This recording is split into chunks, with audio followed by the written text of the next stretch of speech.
You're watching ABC 36 on your side. Good Morning Kentucky with Lee Cruz and Haley Harmon. Welcome back. Well, for more than 50 years, the Christan Appalachian Project has served the people of Appalachia, impacting the lives of more than 1 million people every year. Helping communities address good mental health is just one of the many programs and services offered by the nonprofit. And because May is Mental Health Awareness Month, it's a perfect time to learn more about those services they offer. So joining us today from CAP is our good friend Tina Bryson. Tina, good to see you bright and early this morning. Good morning. It's good to be here. Thank you. Yes, so glad to have you here. And yeah, May is Mental Health Awareness Month, so a great time to highlight these services you all offer. And you are on the ground. You see a lot of these mental health issues that people are facing in Appalachia, which in our area, of course, Eastern Kentucky. Just start by telling us about some of the issues that you guys see people having to face. Sure. Well, typical Eastern Kentucky is no different than other regions in terms of our counselors deal with families that might be struggling with intimate partner violence or children who are struggling with just trauma of growing up, struggling with poverty, maybe not having enough food to eat or maybe falling behind in school and those sorts of things.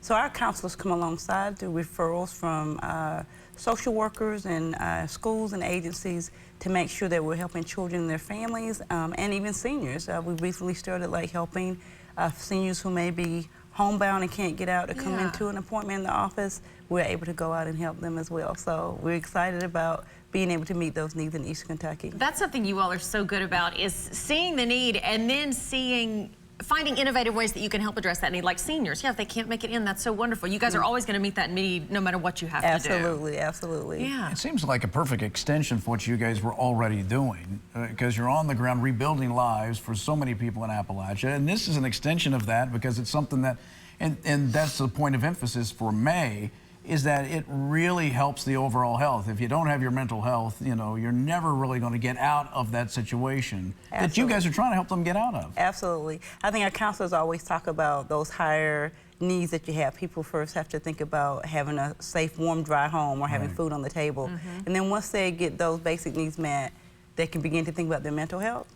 But obviously recently after the floods, we know that people were struggling with dealing with that trauma, and how do you help people process that when they're just trying to make sure that they have a place to sleep that night. So, you know, those continue to be those challenges. Yeah, absolutely. So let's say someone is watching today in our audience, our Eastern Kentucky audience, and they want to receive some help or are nervous maybe to get some mental health help. What's the best way to do that, and how important is it to take that first step and ask for help? Absolutely. I think that you can just go to our website, christanapp.org, and then there is a link for you to schedule an appointment, and it also talks about our different counselors and what services they provide and what their training is. We have highly skilled counselors who are constantly, you know, making sure their credentials are up to date so that we can provide the most high quality mental health services. We know that in Eastern Kentucky, like many rural communities, they really struggle with having enough mental health professionals. So the easiest way is to make that first step. That's probably the hardest step, but the best step. Yeah, once you take that step and just get over the hump of admitting, hey, I don't feel good. I have issues. I have these things I'm dealing with. And the good thing is, and I'm sure you guys tell people this all the time, you don't have to keep feeling that way. There is help available via all these counselors that you guys have now. Absolutely. I think that reason why we say it's the hardest first step is because sometimes you think it's just me, or you don't really know what's going on. You just know something's off. So we just say make that call and just talk to someone.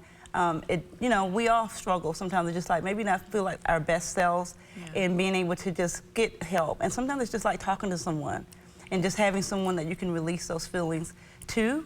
And it may be a short-term plan that they put you on, or maybe longer issues that you have to deal with, maybe generational traumas that you didn't know that you were feeling, but you just know that something is maybe not right. Maybe you feel sad or down, you maybe feel overwhelmed.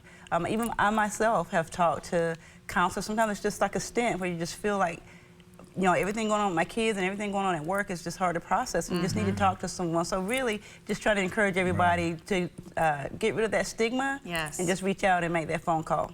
Tina, thanks for coming in. We certainly do appreciate it. Again, the Christan Appalachian Project, they want to learn more. They can reach out to you guys where? christanapp.org. All right. Thank you, my dear. Good to see you. Stay with us. Final look at your forecast coming up next.